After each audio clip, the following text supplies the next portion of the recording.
We're home. Come on, let's go. Jeff and Jeannine Glanda are the envy of Lake Placid. They just had beautiful things, and I was always like, oh, that's so pretty. And he's down! We were spoiled kids. Girls get to play as well. I guess you could say we really had the life that any kid could hope for.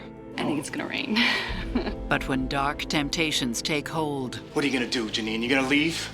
they threaten to tear this family apart. If I were to open a dictionary and look up mistress, I would see a portrait of Sherry. And soon, jealousy and greed spiral out of control.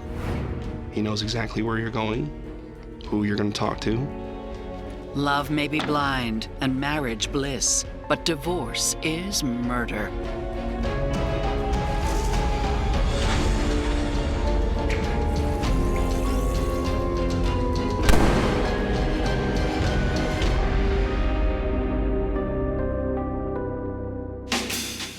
The Adirondacks, upstate New York, a place with its own rugged kind of beauty and a proud sense of community. A place as lovely as 24-year-old Jeannine Ratcliffe. She had dark brown eyes and dark curly brown hair, a lot of pizzazz, and a beautiful smile. Olanzapine is very well tolerated. You shouldn't have any problems. Okay? But Janine is more than just a pretty face. As a pharmacist, she enjoys helping those in her community. She was well known because everyone knew the family. They were reputable people, they were nice people. Having the bubbly personality that my mother had, she was very interested in the people that came in. Hi. It's here she falls for one of her favorite customers, Do you need reading glasses? Jeff Glanda. No, but I do need my asthma prescription filled because you take my breath away. That's really bad. Okay, I better up my game. How about dinner and a movie? I hear Porky's is really good. Oh, strike two.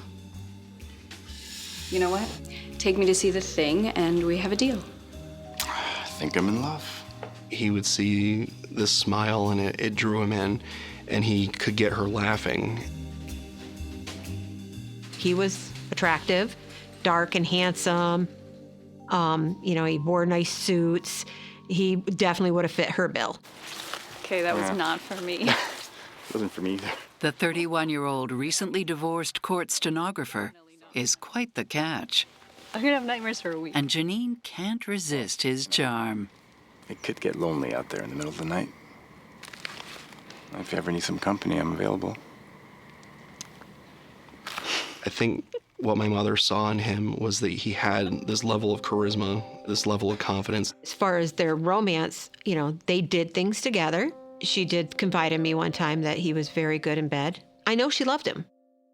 2 years after they meet, the couple get married and settle down in Lake Placid, near the former Olympic Village.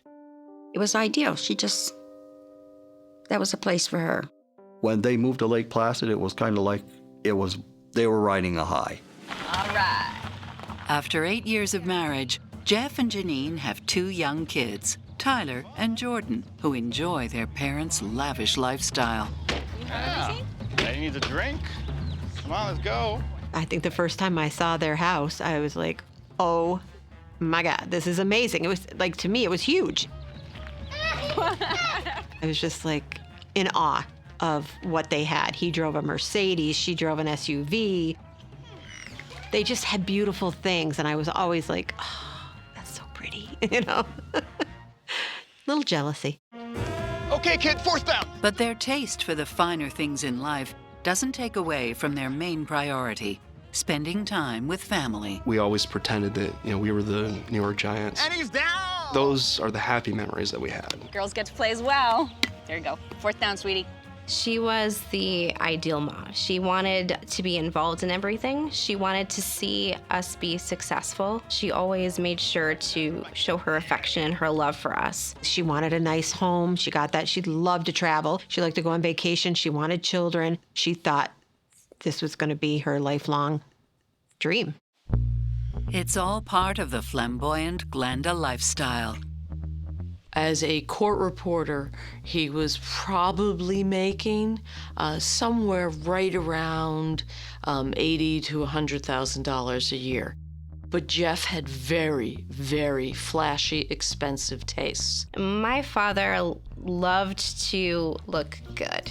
When he would get dressed in the morning, he'd pick out his tie, he had his jewelry. He was very much about image. He wanted it known that he was somebody special, that people should notice him. There was always some kind of showboat mentality to it, but nevertheless, we had fun. We were spoiled kids, I guess you could say. We really had the life that any kid could hope for growing up. Jeff, extroverted and ambitious, is determined to make himself well known Judge Hayes. and well liked. Jeff Glanda. He was somebody who got along with everyone. No, it's no trouble. I have my plow ready to go. He was a very well-liked individual. See you in 15 minutes. But just how far will Jeff go to be a people pleaser? It's Judge Hayes. You want me to say no? Yeah. Say no. Come on, Janine. In Lake Placid, they get a lot of snow, and he would plow his friends' places Don't be mad. before he'd get his own family plowed out. I'll just work out my frustrations with the shovel. He would take care of other people before he'd take care of his own family.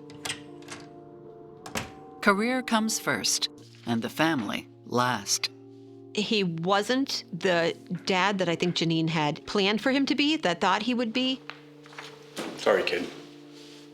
She thought he'd be more involved in the everyday aspects of their life. Work took priority over virtually everything.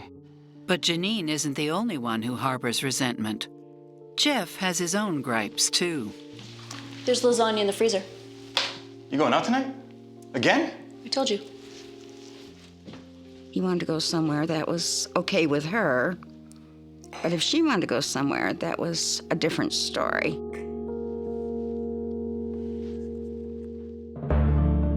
Psychotherapist Stacy Kaiser and forensic psychologist Brian Russell are concerned that social climbing takes priority over family.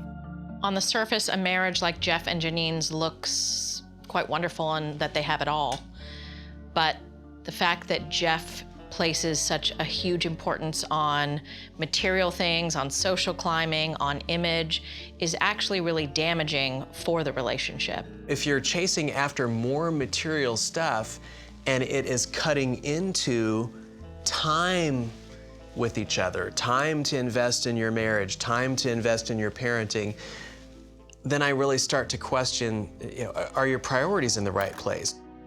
There is a good likelihood that Janine is feeling low on the priority list, that his priorities are other people instead of her. That could be bad for her self-esteem. It could make her be distant. It could make her create conflict in the relationship. As the Glanda household becomes more toxic, Jeff turns to an easy solution. My father would oftentimes have gin and tonic sitting in the car, drinking and driving. Working in the court system, he kind of felt like he was above the law, that he didn't have to follow the same rules that everybody else did. And it's only a matter of time before those rules shatter to pieces. There was telltale signs that there was something going on. I don't want to be alone. I'm not meant to be alone.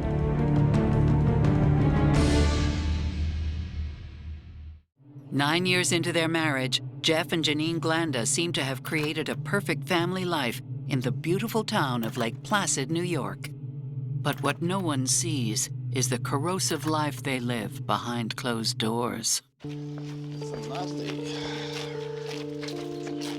They were very affectionate when they weren't fighting. They definitely loved each other to a degree. It was a love-hate almost. From my father's end, a very controlling love. From her end, a very hopeless, helpless love. Gotta go. I think all she wanted was the perfect picket white fence family with us, and that just wasn't happening. Bye, kids. While it seems Jeff doesn't have much time for his immediate family, he does make time for his mother. Jeffrey did everything for his mother. He bought her cars. He paid for almost everything. After his father dies, Jeff wants his mother to move closer to them, so they build her a cottage on the property. The Glanda's handyman, Nick Pecoraro, helps build it. He was a man that was dearly loved by our family. Hey, Nick. Hey, guys. Come and play. No, I'm too tired to play. Just kidding. He was the throw you over his shoulder, Room for one more. happy-go-lucky, strong man who, if you needed something, you could call on him. He had that just general tough guy attitude that as a kid you admired. But the living arrangement with Jeff's mother doesn't last. My grandmother stayed there for roughly a year. The entire time that she was living in the home, she complained that she just missed being at her house. So she eventually moved back to Tupper Lake and left that house vacant.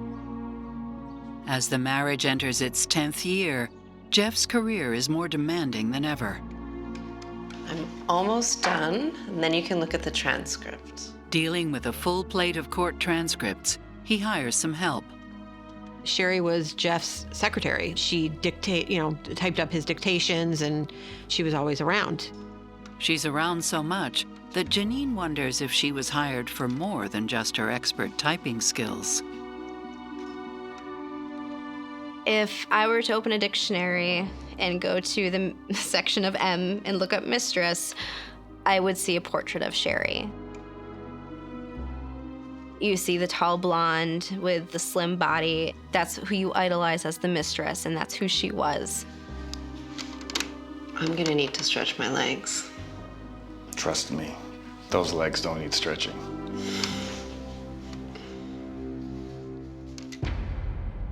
And soon, Janine's suspicions turn into heartbreaking reality.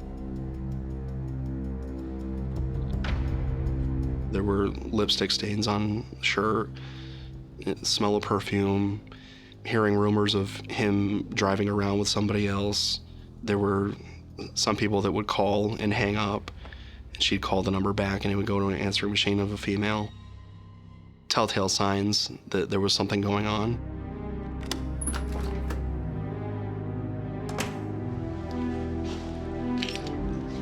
You're up late.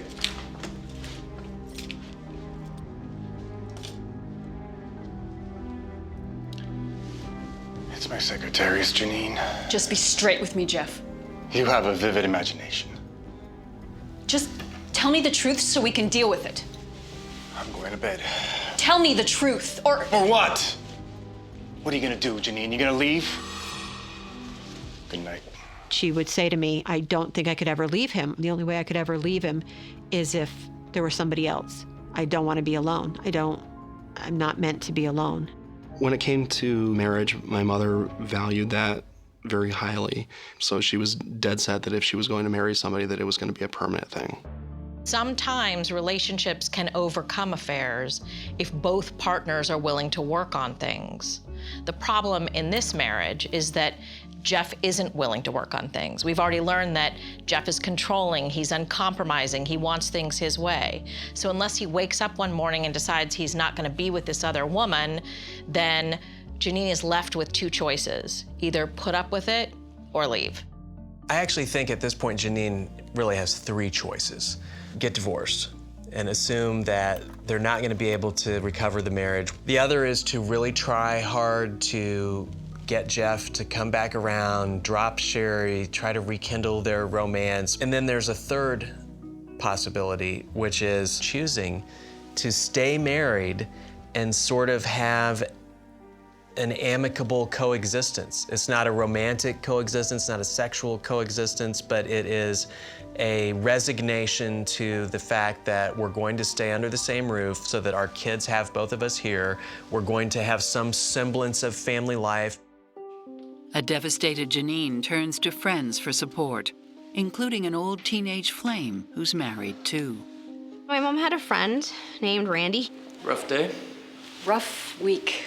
It's so nice to see a friendly face. He was always very nice, very respectful, just a great guy. Oh, long time. Yeah, it's good to see you. You too.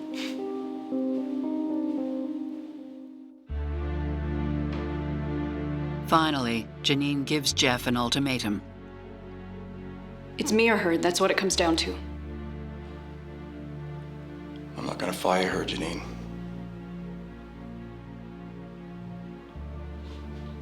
Then there's nothing left to talk about. My father made no attempt to replace Sherry. He had no intention of trying to find somebody else to fill her position.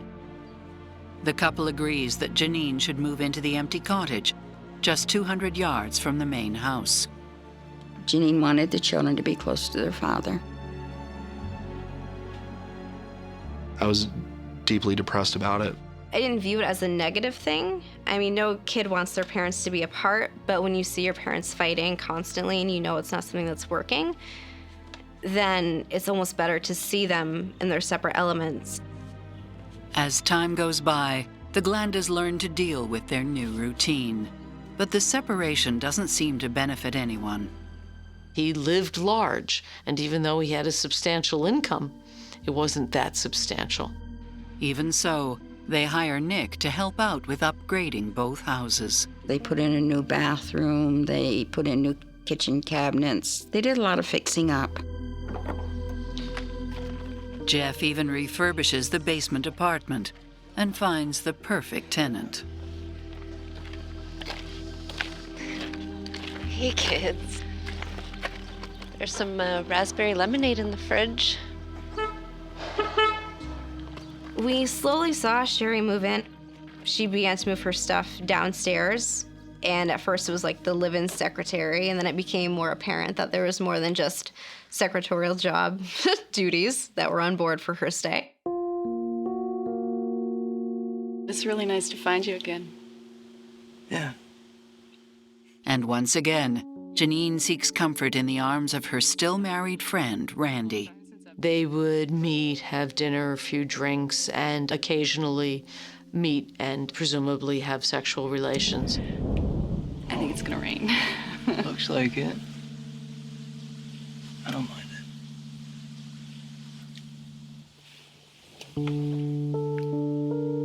it. He gave her what she needed at the time. He made her feel beautiful again. He made her feel smart again.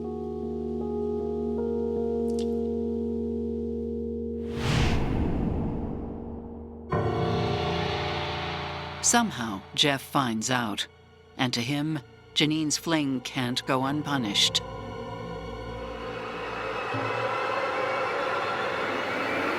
My mother had a Barbie doll collection, the holiday Barbies.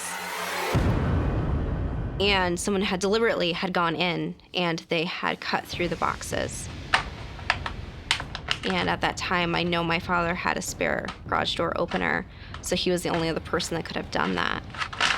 She was upset. It was more than just a malicious gesture at that point. It just makes Janine more determined to go through with a divorce. Carrie, I don't think I should wait anymore. And perhaps a little paranoid. Yeah, I found a lawyer. I remember once her calling me and she was very upset because Jeff had just questioned her on something that she and I had just had a conversation about. I just want to know where I stand. I remember her saying, Carrie, are you telling people what I'm telling you? Are you repeating this? And I was like, no, I swear to God, I'm not telling anybody anything. It became a joke that, you know, he must have your house bugged, you know?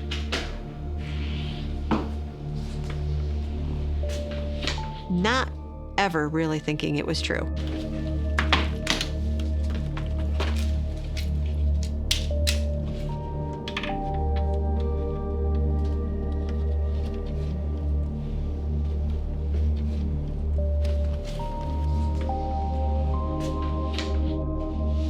Yeah, no, you have my bank records. Done. Done and done. I sent you that 3 weeks ago. Jeff had to be on top of everything. He had to know what Janine was doing and who she was talking to. Fine. While she wants to get divorced, Jeff is in no rush. In fact, a divorce settlement might ruin him. He was in a very critical financial position. He was just teetering on bankruptcy. My mother knew she had my father in the palm of her hand. When all is said and done, if they were to separate and the divorce was final, he would not come out on top. Jeff does not just invade Janine's privacy. He invades her personal space. Hey, Carrie. Have you seen Janine? Randy and Janine were in Plattsburgh, and Jeff was looking for her. She's not home. She hasn't been home for hours. Family members realize that Jeff is desperate. Well, if you see her, tell her I'm looking for her. And they suspect he is drunk. I said, oh my God, I think he's in her house. So then we called the police. With Jeff losing control and his entire way of life on the brink, how far will he go to save it? The state police officer pushed Janine out of the way and pulled his gun on him. She turned as white as a ghost.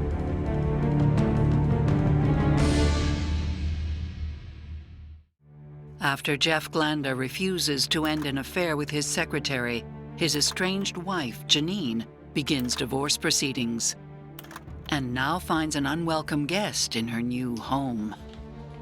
When they turned the corner, Jeff is standing in the doorway in the dark in just his boxers, holding a glinting glass of gin. I was looking for you. This is my house, Jeff.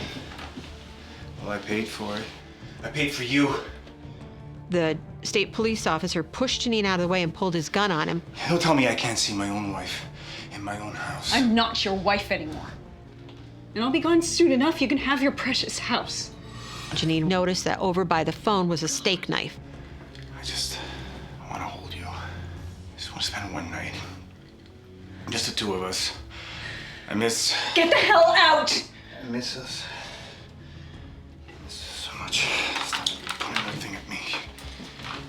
I have no proof to this or anything, but my feeling from that night was always I felt like he was going to rape her. Why is he in his boxers? Why is he drinking? Why is he in her house with the lights out? It's not long before the family discovers why Jeff seems to know every detail about Janine's personal life, including her affair with Randy. All set? There was a time that my father was working at our kitchen and he had his tape recorder set up and he asked me to come over and started playing some of these sound bites. And what it was is recordings of my mother's phone calls. He listens to every single phone call you make. He has hidden microphones in the house. He knows exactly where you're going, who you're going to talk to, what your plans are. He knows everything. You could see the life just leave her face at that point. It just, she turned as white as a ghost, like, this is why my life feels so tense. Shaken, Janine goes to stay with her sister-in-law. And she stayed there for, I think, 3 days. And we had long conversations. Don't go back. Don't do it. Stay here, for a while, find a place. And her response, as it always was he's the father of my kids. I don't want to take them far away from him. I think that Jeff feels that he can play by one set of rules, and yet Janine has to play by a different set of rules. He's entitled to do things that he will not tolerate Janine doing. He can cheat, but Janine can't. He can trespass into Janine's house, but he'd be furious probably if she trespassed into his, and even the kids can see it. Jeff's controlling behavior is beginning to escalate. And that's not what we would expect when a couple is separated. We would expect that he would detach himself and move on. He is bugging her phones, bugging the house, ruined her doll collection. All of these things are telling me that his anger at Janine is getting stronger and stronger. And it's also telling me that her living on the same property as him is a really bad idea. We've seen Jeff get increasingly controlling throughout the story, and control's about fear. And so when you see somebody getting increasingly controlling, you've got to ask yourself, what's the fear? I think the fear was probably that at some point she's going to be done with this and she's going to file for divorce. And at that point, the finances are going to be cut in half, the facade's going to be gone. And for a narcissistic person, that facade is everything. A few days later, the kids are at their dad's house, waiting for Janine to give them a ride to school. Around 7 o'clock, I call up to her house, there's no answer. Call again, still no answer. My mother's a very punctual person. She was always on time, always there for everything. A missing persons report is filed, and police start to look for Janine. 24 hours later, as the family begins to panic, an ominous discovery is made. Now we have a fellow named Kevin Reynolds who's driving to work. He stops at the top of the hill to urinate. And when he does, he spots the wallet, checkbook, and purse. Police are notified. Investigator Hickey hears that these items have been found in a bizarre location.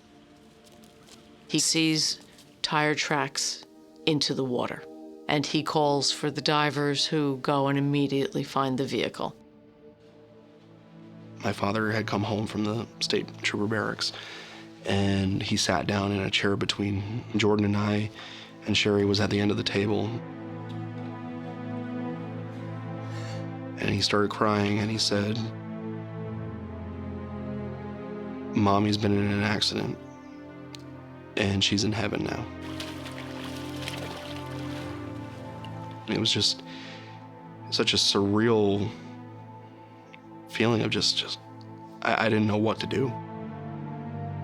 All I remember from that night is my brother sobbing.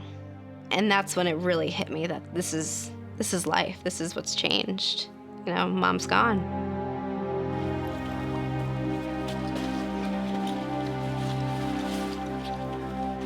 The state police immediately know there's something terribly wrong.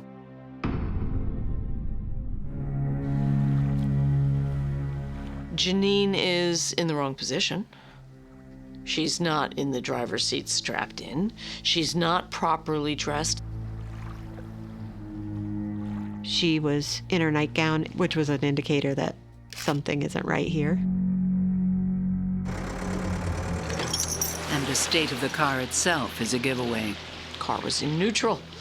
That doesn't make sense either. So all of that is suspicious, and then her ID is laid out on top. Why the heck would her personal property be laid out that way?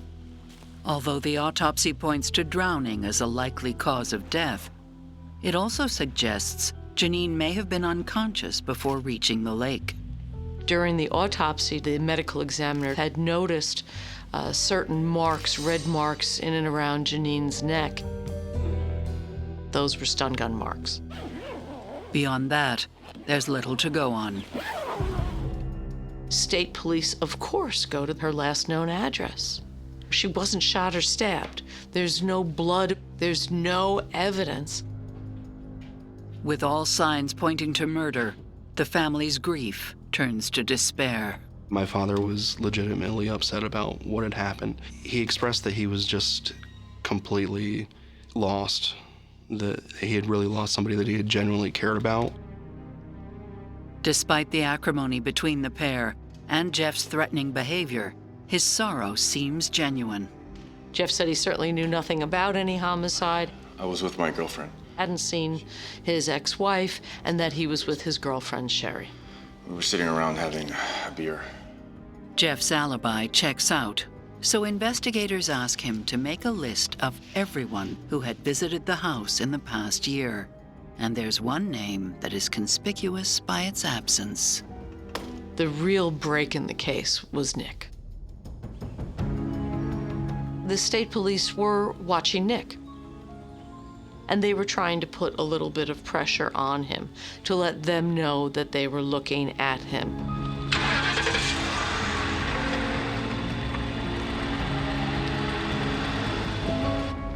He was frightened, and that's when Nick bought a bus ticket and was trying to leave town, and the state police got that tip.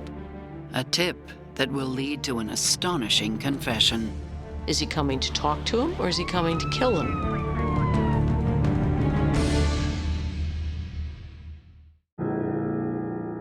Three weeks after Jeannine Glanda's suspicious death, state troopers intercept Nick Pecoraro on a bus, trying to flee town. The investigators took him back to the state police barracks. During an 8-hour police interview, Nick tells an extraordinary story. So it was in the springtime, and Jeff told me he wanted me to kill Janine. I didn't want to. I told him I'd think about it. Nick claims that Jeff offers an incentive. Jeff promised him a variety of things. He promised him a new pickup truck. He promised him firearms at one point. It always changed, and so now Nick is going along with it. According to Nick, the two start making plans. They're looking at culverts, they're looking at overpasses and bridges and trying to think of how they can get her and drive her off the road and then get away clean. And that plan doesn't make much sense. And then Jeff realizes, hey, wait a minute, freshwater drowning will get her to drive her car into the Cascades. Cascade Lake is fresh water. That means it's identifiable. He was the court reporter in a lawsuit involving a death by freshwater drowning. Freshwater drownings involve something called diatoms, which are these very small microscopic creatures that in freshwater drowning get into your bone marrow. Jeff was aware of that. That Monday, he called and said tonight was the night.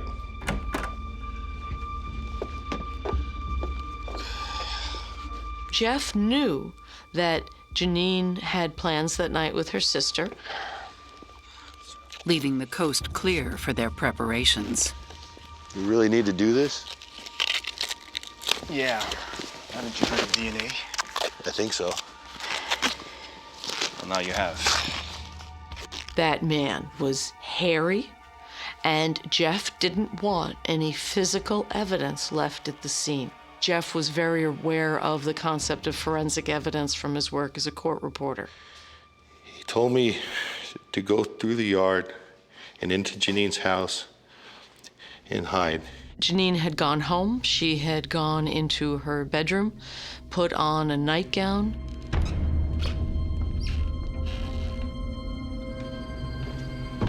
Hello? Is anybody there? Nick? And Nick attacked her in the living room. I'm sorry. She was toppled over, light as a feather. Stop! Stop! Stop! Stop! And then Jeff came in, and he had this box, black box.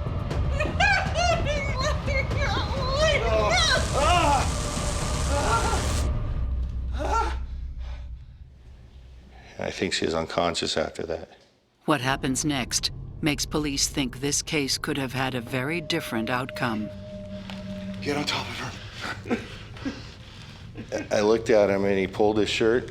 And I saw he had a gun tucked in his pants. And he told me again.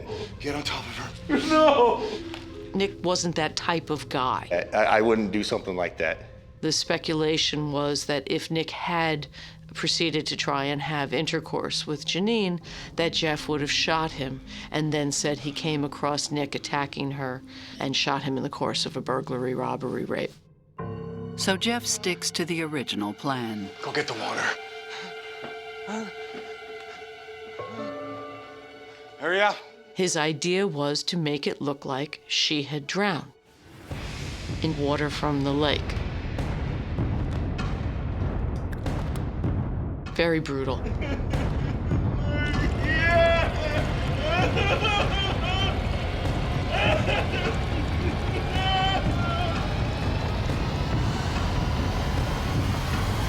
Then both of them attempted to dress Janine. They had pulled her jeans back onto her, but not gotten them above her hips.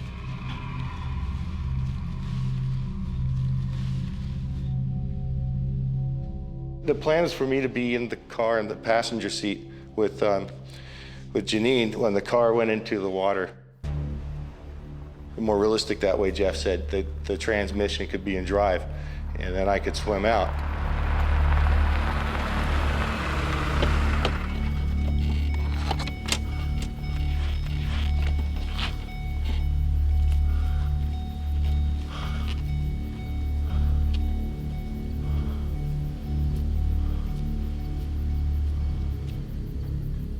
But when I drove out there and I got there, I just, the cliff was too steep.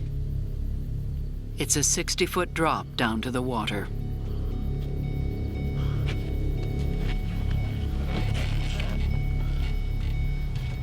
He then put it into neutral. I'm sorry. And pushed the car down with Janine in the passenger seat.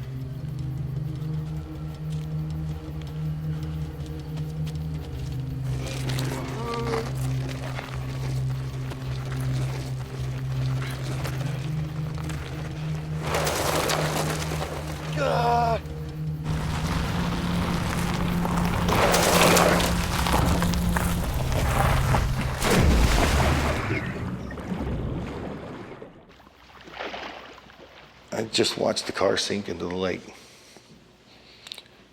And then I got in my pickup truck and I got out of there.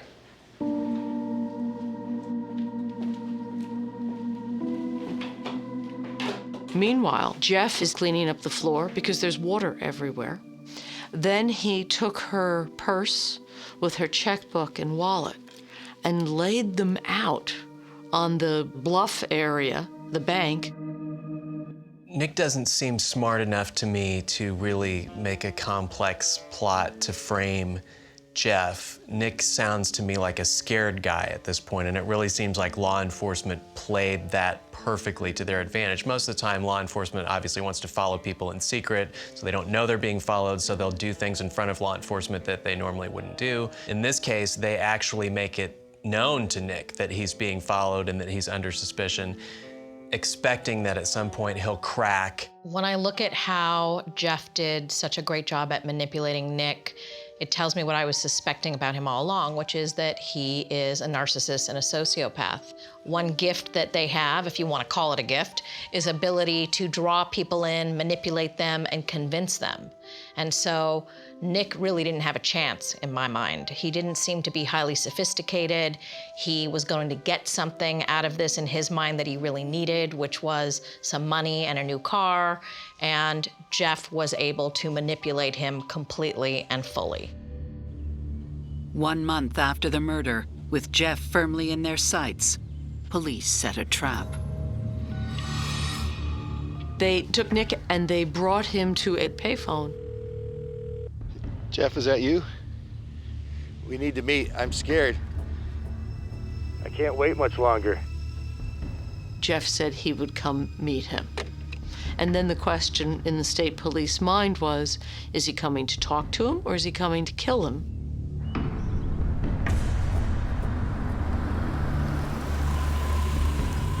Get in the car.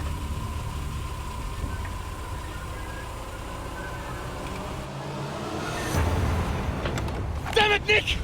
You ratted us out!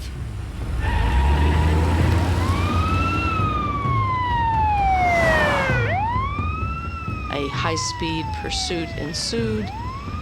A sergeant heard what was going on and blocked Jeff's ability to access his own home. The police were concerned for Tyler and Jordan's safety. If he got back in that house, at the least, he would use them as hostages.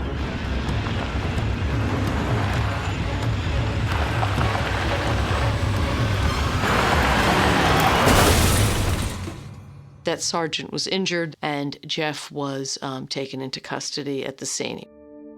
What I remember is getting a phone call in the middle of the night. Jeff has been in an accident and arrested, and I needed to come get the kids. So a month and a day before we lost our mother, now it's looking like we're going to lose our father too. With no blood or DNA evidence that links him to the crime, Jeff maintains his innocence. He never confessed to the crime and denied his guilt throughout. Could the police have the wrong man? I'm writing to right a terrible wrong. I was with Janine that night. The car had gone into the water accidentally.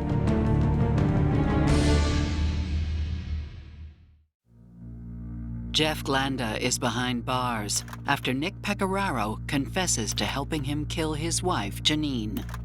Nick's story is convincing, until an anonymous letter is sent to a local TV news station. I'm writing to right a terrible wrong. Jeff Glanda had nothing to do with the murder of his wife.